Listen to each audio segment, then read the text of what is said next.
Se você estuda inglês, uma das coisas que você tem que ter em mente é a diferença entre o inglês falado e o inglês escrito. E é sobre essa diferença que nós vamos falar hoje.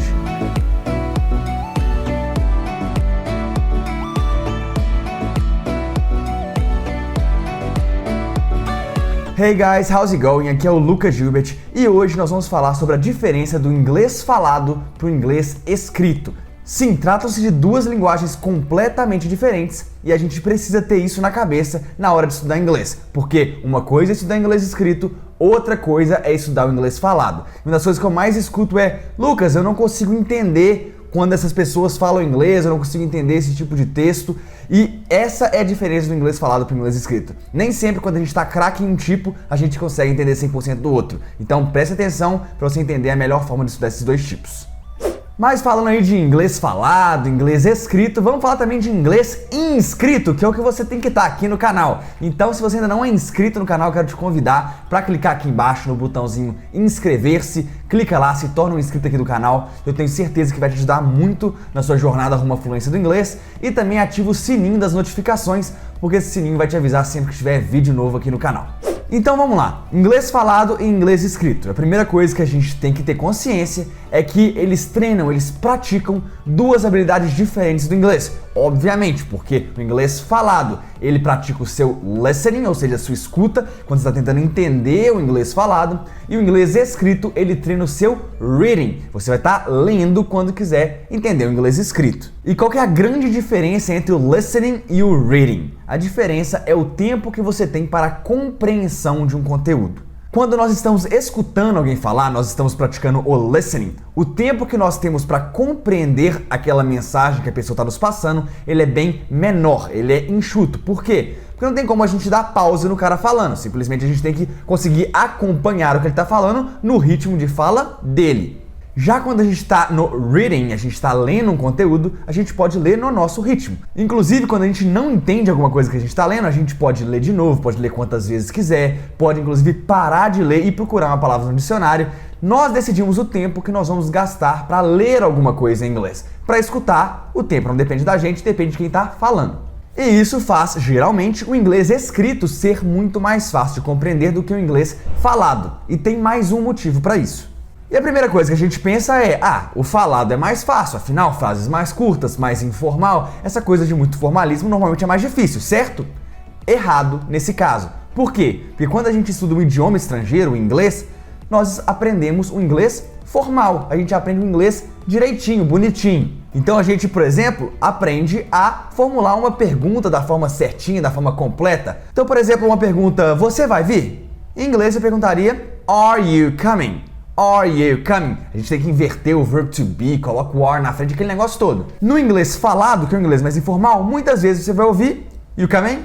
You coming? Simplesmente eles ignoram o are, tiram esse are, só mudam a entonação e beleza, passou a mensagem da pergunta da mesma forma. Mas pra gente que tá acostumado com o are no início da pergunta, dá um bug na cabeça. Simplesmente a gente tá esperando ali um verbo to be, um are, e ele não vem. Então, fica muito mais difícil de, inclusive, antecipar o que outras pessoas podem estar falando. E you coming, gramaticalmente, tá errado. Não se pode fazer isso num texto, numa redação. E no inglês, de forma geral, isso tá errado. Só que na informalidade, isso acontece naturalmente e não é privilégio do inglês. No português a gente faz muito isso. Por exemplo, em português eu posso te fazer a seguinte pergunta: para onde você vai? Então, se eu fosse escrever essa pergunta em texto, provavelmente eu colocaria todo certinho, todas as palavras completas, para onde você vai. Só que no português falado, que é mais informal, a gente não fala todas as palavrinhas completas. Para onde já vira para onde? Para onde você vai?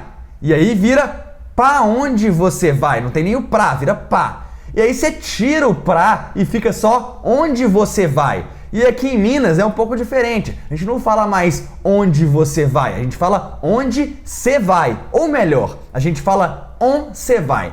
Então a gente fala rápido, onde você vai? Que significa para onde você vai. Imagina um gringo que está aprendendo português escutando aqui em Minas: onde você vai? Onde você vai, sou?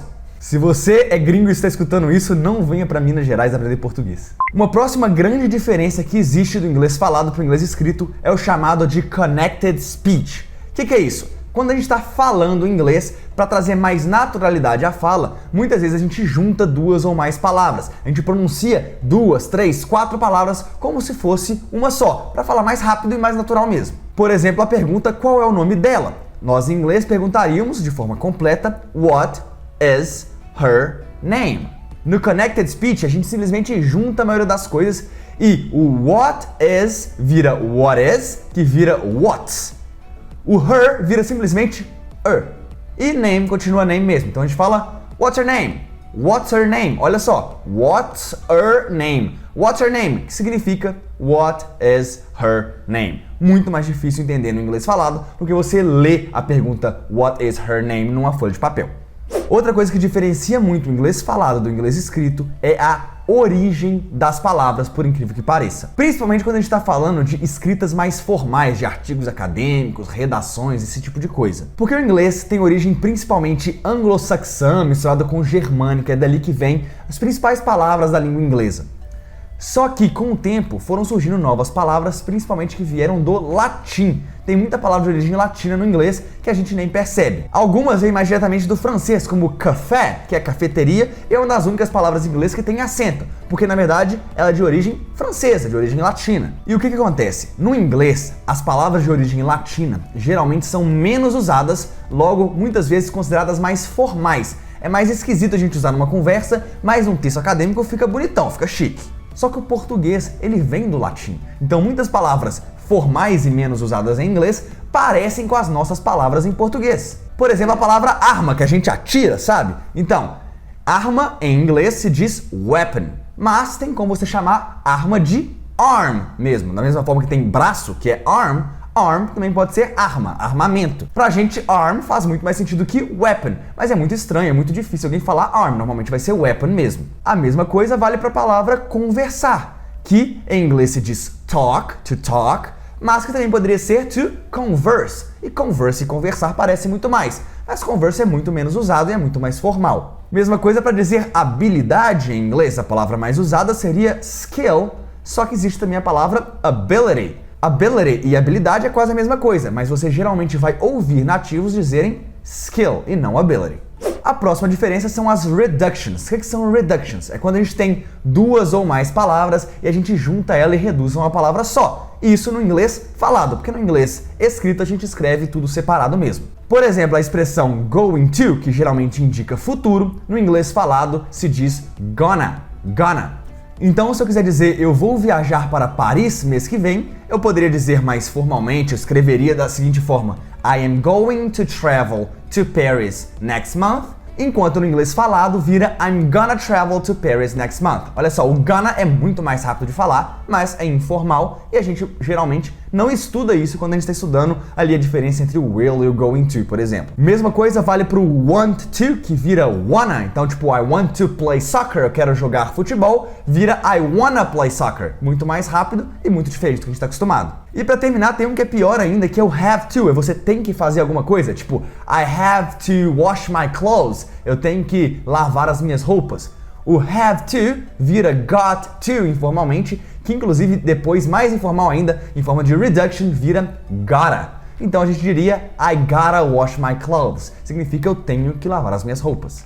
Outra coisa que diferencia muito o inglês falado do inglês escrito são os famosos e temidos phrasal verbs. Como assim, Lucas? Como você diferencia o inglês falado do inglês escrito com os phrasal verbs? É o seguinte, phrasal verb, na verdade, é uma expressão informal. Geralmente a gente usa o phrasal verb na linguagem falada, na fala com as pessoas, nas conversas. A gente normalmente não escreve textos, principalmente textos mais formais, usando phrasal verbs. Todo phrasal verb tem uma equivalência mais formal. Por exemplo, o phrasal verb to cut in, que também significa to interrupt, ou seja, interromper alguém. Repara, interrupt e interromper é parecido, mas na linguagem falada nenhum nativo vai falar interrupt, eles vão falar to cut in. Mesma coisa a palavra admirar alguém, que em inglês seria admire, mas admire é muito formal, é mais para a linguagem escrita. Na linguagem falada tem um phrasal verb que a gente usa, que é o look up to. Look up to significa admirar. E se você quiser cancelar os seus planos, will you cancel your plans? Tá correto falar cancel your plans. Só que cancel não é tão usado na linguagem falada, muito mais usado na linguagem escrita. Para falar isso na linguagem falada, geralmente os nativos falam call off your plans. Call off your plans, que significa cancelar os planos. E repara no connected speech. O call off vira call off.